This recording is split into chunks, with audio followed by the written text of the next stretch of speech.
Buenas tardes, mi nombre es Francia Alfonso, la materia es Derecho Procesal 2, Derecho Procesal Civil 2.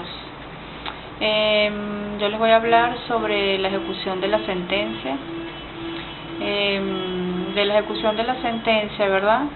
Es el acto de llevar a efecto lo dispuesto por un juez o tribunal en el fallo que se resuelve una cuestión o litigio. Debe ser firme, o sea, consentida por las partes y en donde no quepa contra ella ningún recurso, salvo el extraordinario de invalidación o revisión, según sea el caso. Ha de haber sido dictada por un juez competente y de acuerdo con las leyes de forma y fondo que regulen la materia. El proceso se divide en dos etapas. La primera etapa destinada a determinar el an de beatur y la segunda es para determinar el quantum de beatur.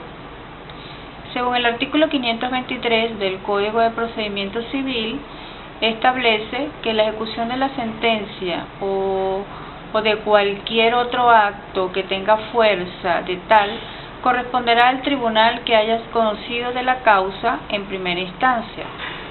Si fue un tribunal de arbitramiento el que haya conocido la primera instancia, la ejecución corresponderá al tribunal natural que hubiere conocido del asunto antes de no haberse efectuado el arbitramiento. Según el artículo 527 del Código de Procedimiento Civil, el mandamiento de ejecución, si la condena hubiera recaído sobre la cantidad líquida de dinero, el juez mandará embargar bienes propiedad del deudor que no excedan del doble de la cantidad y costas por las cuales se siga ejecución. No estando líquida la deuda, el juez dispondrá lo inconveniente para que se practique la liquidación con arreglo a lo establecido en el artículo 249. Ahora bien, verificada la liquidación, se procederá al embargo de que se trate en este artículo. El tribunal podrá comisionar para que los actos de ejecución, librando el efecto, un mandamiento de ejecución en términos generales a cualquier juez competente de cualquier lugar donde se encuentren los bienes del deudor. El mandamiento de ejecución ordenará que se embarguen bienes pertenecientes al deudor en cantidad que no exceda del doble de la cantidad y costas para las cuales se siga la ejecución. También que se depositen los bienes embargados siguiendo lo dispuesto en los artículos 539 y siguientes del Código. También que a falta de otros bienes del deudor se embargue cualquier sueldo, salario o remuneración de que disfrute, siguiendo la escala indicada en el artículo 598. Ahora bien, en el incumplimiento voluntario de la sentencia se puede definir como la ejecución realizando o la efectuación que el deudor cumpla con la obligación en un lapso fijado por el tribunal no menor de 3 días de despacho, ni mayor de 10 días de despacho, cuando ésta haya quedado definitivamente firme. Ahora bien, en la ejecución forzada es cuando el obligado se niega a cumplir voluntariamente la prestación por medio de los órganos jurisdiccionales y a través de medios coercitivos pretenden la ejecución obligada de los derechos subjetivos privados a una prestación. Los bienes a excluir son, según el artículo 1929 del Código Civil, el hecho del deudor, de su cónyuge y de sus hijos, la ropa, uso de las mismas personas, los muebles, los enseres que estrictamente necesite el deudor y su familia, los libros útiles, instrumentos necesarios para el ejercicio de la profesión, arte u oficio del deudor. También los 2/3 de sueldo o pensión de que goce el deudor, actualmente inembargable, mandato constitucional del artículo 91, salvo materia de manutención. También el hogar constituido legalmente, los terrenos o panteones y sus accesorios en los cementerios. Para ejecutar la sentencia se entrega la cosa mueble o inmueble.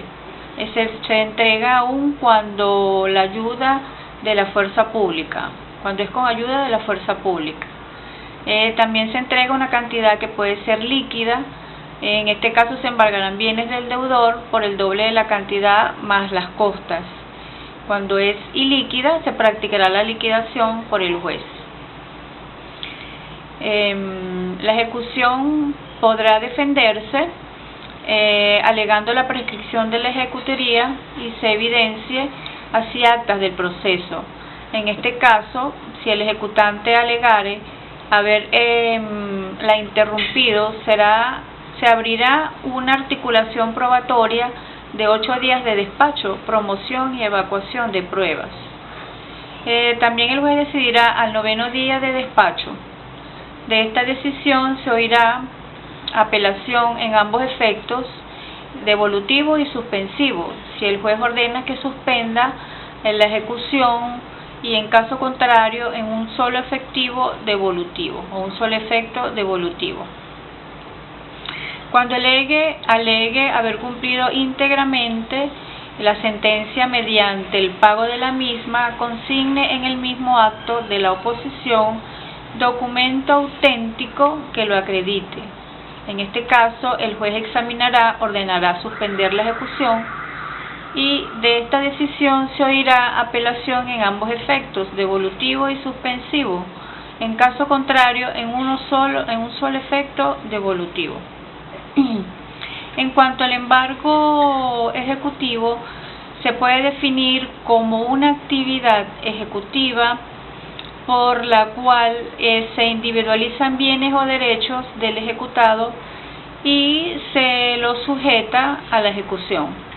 Su objetivo inmediato es proporcionar una cantidad de dinero o elementos patrimoniales susceptibles de convertirse en dinero a través de ulterior proceso de realización.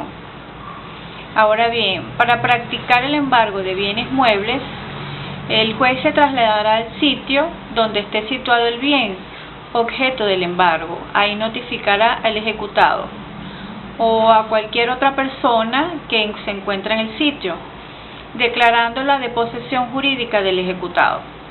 Los bienes despojados serán entregados a un depositado nombrado por el juez mediante un acta que contenga el inventario y descripción de las cosas embargadas.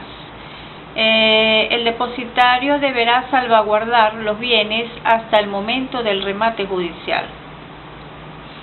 En el caso de bienes inmuebles, cuando se hace alusión a embargo sobre bienes inmuebles, el juez de oficio, el juez deberá participar el embargo al registrador del municipio donde se encuentra el bien para evitar el registro de cualquier escritura que pudiera versar sobre el inmueble.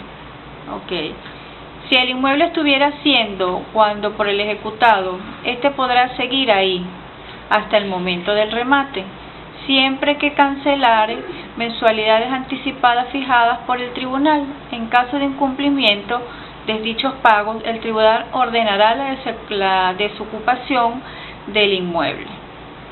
Ahora, los embargos de bienes corruptibles son aquellos que se encuentran sujetos a descomposición física por ser de carácter perecederos.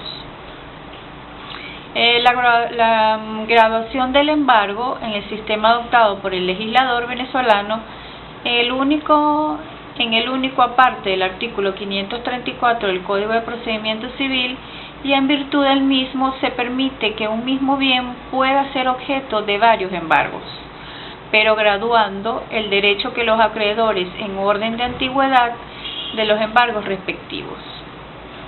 En cuanto al depósito judicial, es el acto judicial, ¿verdad?, mediante el cual el juez o cualquier otra autoridad competente se pone en posesión de una persona denominada depositario las cosas, materiales o inmateriales, que son objeto de una medida de embargo, secuestro u ocupación de otra de similar naturaleza, con el fin primordial de que cuide y la conserve manteniéndola a la orden de quien se la entregó y con la obligación de devolverlas en el momento y según se le ordene un primer requerimiento. Ahora, para ser depositario se necesita autorización del Ministerio del Poder Popular para las Relaciones Interiores de Justicia. ¿Qué se requiere? Se requiere factor humano y material, garantía bancaria o seguro, constituir y mantener póliza, riesgo de incendio, inundación y robo. Solicitud al Ministerio del Poder Popular para las Relaciones Interiores y de Justicia con los datos personales y los siguientes recaudos, que serán referencias comerciales, acta constitutiva, solvencia de impuestos sobre la renta, certificación, certificado de antecedentes penales y policiales, descripción del factor humano y material, copias de los documentos que lo acrediten de haber cumplido con la ley de depósito judicial.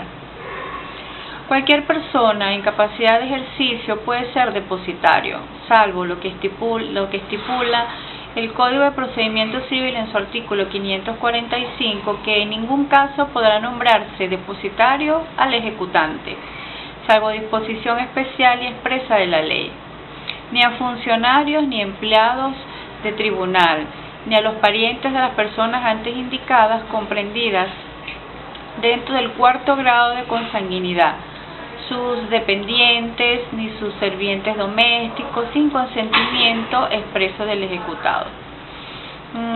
Tampoco pueden ser depositarios ni el ejecutado ni las personas que tengan con él relaciones expresadas en la parte anterior sin consentimiento del ejecutante.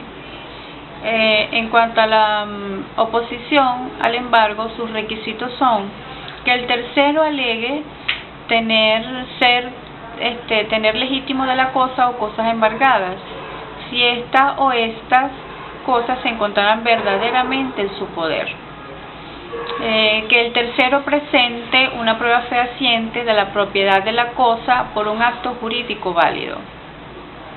Ahora, son dos extremos, uno de hecho y uno de derecho. Por el extremo de hecho, el tercero debe alegar que es tenedor legítimo del bien, de bien o bienes embargados, demostrando que ellos se encontraban realmente en su poder. Puede ser un hecho evidente que el propio tribunal comprueba en el lugar de los acontecimientos al ver que quien hace oposición realmente se encuentra en poder de la cosa, pero puede ser una situación de hecho que sin ser evidente queda tipificado en el extremo exigido. Y en el derecho el opositor debe probar su propiedad sobre la cosa con prueba fehaciente y con fundamento en un acto jurídico válido. Si la prueba es de documento público que contenga el título de propiedad, la oposición debe prosperar sin mayores comentarios, pero si se trata de documentos privados de tipo mercantil, aunque pueden ser fehacientes, no son absolutos. Y frente a la contraposición, habrá que determinar con todos los medios de prueba tradicionales la propiedad de la cosa. En cuanto a la suspensión, el juez ejecutor solo suspenderá la medida de embargo cuando un tercero alegare, en la oportunidad de practicarse la medida, ser tenedor legítimo de los bienes embargados y o demostrarse en ese momento mediante prueba fehaciente el propietario de la cosa a embargar. Buenas tardes, hasta acá mi exposición.